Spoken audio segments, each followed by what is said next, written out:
I'm seeing visions through my dreams, seeing myself swimming in the universe. My ancestors gave me gifts to read cards, predict and heal. My name is Daphne, but spirit calls me bye-bye love. Angels communicate through numbers. Intuition is so deep. The gift I fully embrace within.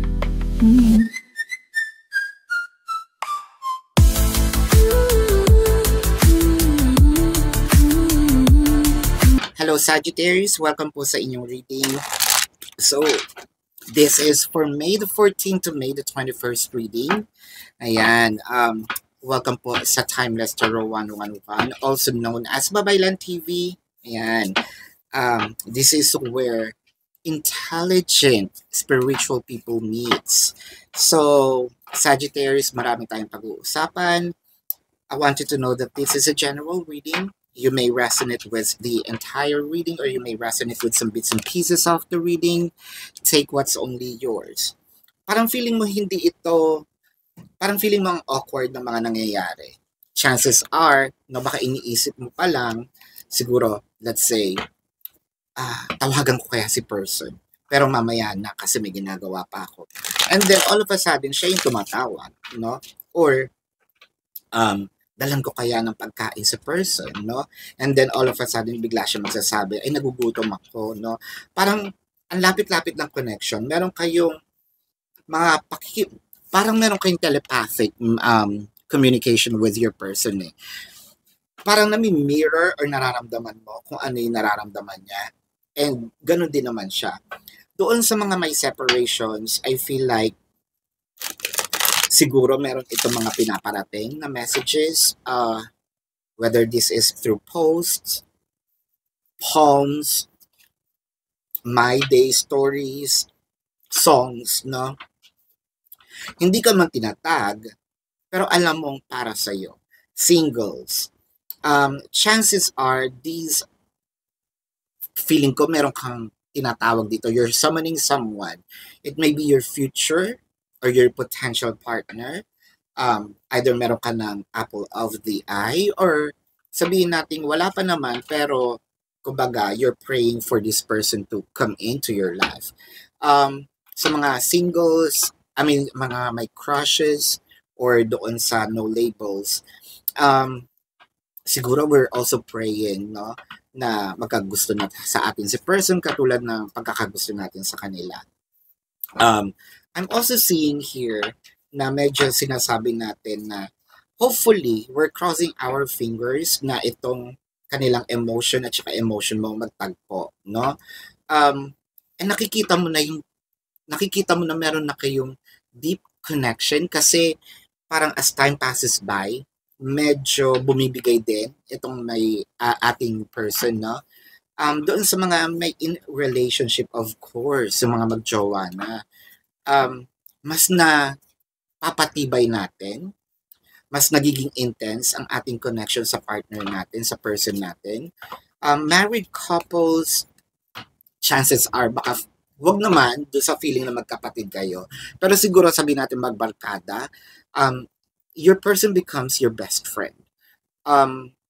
Kumbaga nagtitinginan pa lang, or meron, kunyari, sa malls, no? Or kumakain kayo sa labas, pag nagkatingin kayo, alam nyo yung ibig sabihin, tatawa kayo sabay, chances are kaututang dila nyo to. Third party situation, medyo late siguro, dito papasok yung bakit ngayon ka lang, no? Yung kantang bakit ngayon ka lang. I feel like, baka favorite mo yon. Let me know sa comment section kung favorite mo yon.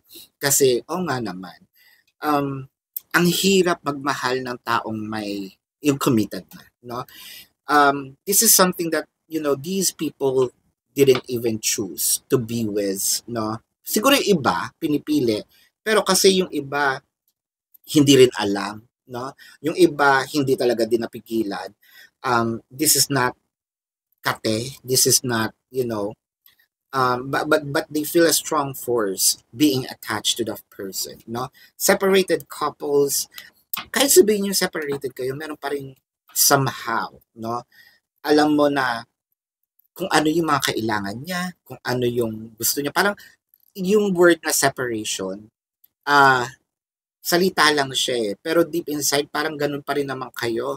Either may pag-uusap pa rin, or meron pa rin kayo mga communications, whether this is direct communications or yung family or friends niya, meron pa rin naman, no? The Judgment, the Three of Pentacles, and the Seven of Pentacles. So, meron ditong nag-aantay to make a decision. Doon sa mga singles, I feel like ikaw lang naman ang inaantay nitong person na ito. Merong taong nagkakagusto sa'yo. Pero kasi siguro, you're sobrang independent, you'd rather choose, or baka marami kang obligations, no? Marami pa tayong mga dreams sa buhay. I feel like this person's willing to wait. Doon sa mga may crushes and no labels, ikaw itong nag-aantay sa kanila to make a judgment na hopefully nga, no, magkaroon ng leveling, no, itong both emotions ninyong dalawa. Doon sa mga in a relationship, I think that you're waiting for the moment either magkaroon kayo ng cohabitation, proposal, or marriage. Doon sa mga married couple, I feel like madagdagan yung anak or magkaroon ng anak. Lumipat ng bahay, I am seeing here na medyo parehas kayo ng taste when it comes to aesthetics, no? Whether it is furniture, yung gusto niyo medyo cozy, no? Medyo may pagkarakista din na in a way. Parang modern, I wanna say Victorian eh, pero uso pa ba yung Victorian dito? Parang may touch of modernness. Basta lahat ng elements na doon na hindi naman siya nakakahilo. Para kasing, may tawag dito eh, parang pop art, no? May tawag dun eh. Whatever. So yun yung parang mga gusto niyo sa buhay. Dito sa separated couples and third party, inaantay natin na siguro sabihin ni person na tayo pa din, no? Or wala pa rin tatalo sa Alaska. Wala pa rin siyang nahanap na iba, or kung meron man tumingin man siya sa iba, ikaw pa rin, no? Sa'yo pa rin siya babalik. With the Six of Wands, the Ten of Wands, and the Knight of Swords. So, I feel like meron tayong hindi lang pantay or sabay yung flow nitong energy. May nagmamadali, merong isang minsan, no, baka na-feel natin binabagalan talaga. Well, that is actually, sabihin natin intentional.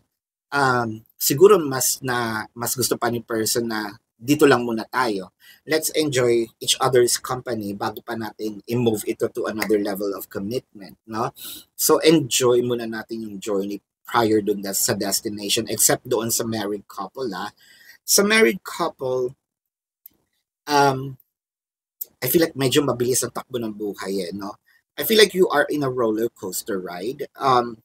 Minsan, okay, pagdating sa pera, minsan medyo kapos, pero nairaraos, no?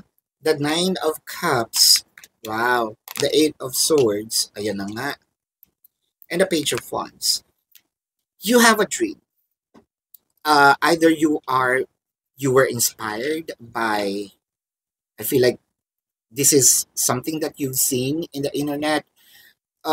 Singles, siguro nagkaroon tayo ng idea, ay pwede pala, no? Kasi merong ako nakikita sa internet na posible pala, no, yung ganitong lahi, ganitong blah blah, no, or posible pala yung religion na ganito, and then ganitong religion, and I feel like I belong to this and nakaka-relate ako, and you're actually inspired by those stories, which I feel like it's gonna be given to you at hindi imposible na pwede mo rin ito ma-experience. Single, crushes and no labels, although nauuna ka ng konti when it comes to the emotion, but I also feels like yung sa'yo, papunta na sa obsession, siya, nandun na sa gusto. Medyo ahead ka lang ng konti. Pero, maganda kasi, ang destination ninyo, iisa lang. In a relationship, I feel like medyo, yeah, hindi pa man siya kasal. Proposal or cohabitation might going to happen. Baka pag-usapan yan this week. Married couples, medyo hindi siya lalabas-labas ngayon ng bahay. I feel like sa'yo lang siya, including the third party situation. More of ibibigay nito yung time, energy, effort, no, sa'yo. Mas makikita mo siya around this week. Etong si separations. I feel like in the past weeks, medyo nawala yung communication, merong blocked, no? But I feel like unblocked and magkakaroon din ng way of for the both of you to have communication. Hindi man ganun dire-diretso, pero this week will be the start of yung flow, no? Kasi nagkaroon ng stagnation eh. So yeah, this is your reading, Sagittarius. Let's check the zodiac sign of your person. Pero bago po yan, gusto ko pong sabihin sa inyo na sa kabilang channel po, Babaylan TV, dyan po ako nagla-live. So pwede po kayong sumali, no? Kung hindi nyo po maabutan, pwede naman kayo magtanong dito sa ating comment section as long as yung question po is answerable by yes or no. Pero kung hindi po kayo papatulugin ng yes or no na sagot lang, dumiretso na po kayo dun sa ating website. Sa description box ng video na ito, there is a link. Click the link, you'll be routed to my website. Na dun po yung information, name, number, QR code, amount per questions. Ayan. Take advantage of the 4 questions plus 1 kasi discounted na po yun. And if you want to book a private reading, nandun din po siya. Now, let's check the zodiac sign of your person. This can be their sun sign or a placement in their chart. I am seeing Leo, Sagittarius, Pisces, Taurus, Virgo, Libra. Ayan. So, this is your reading. Love and light to you. Namaste. See you po sa susunod na readings. Goodbye.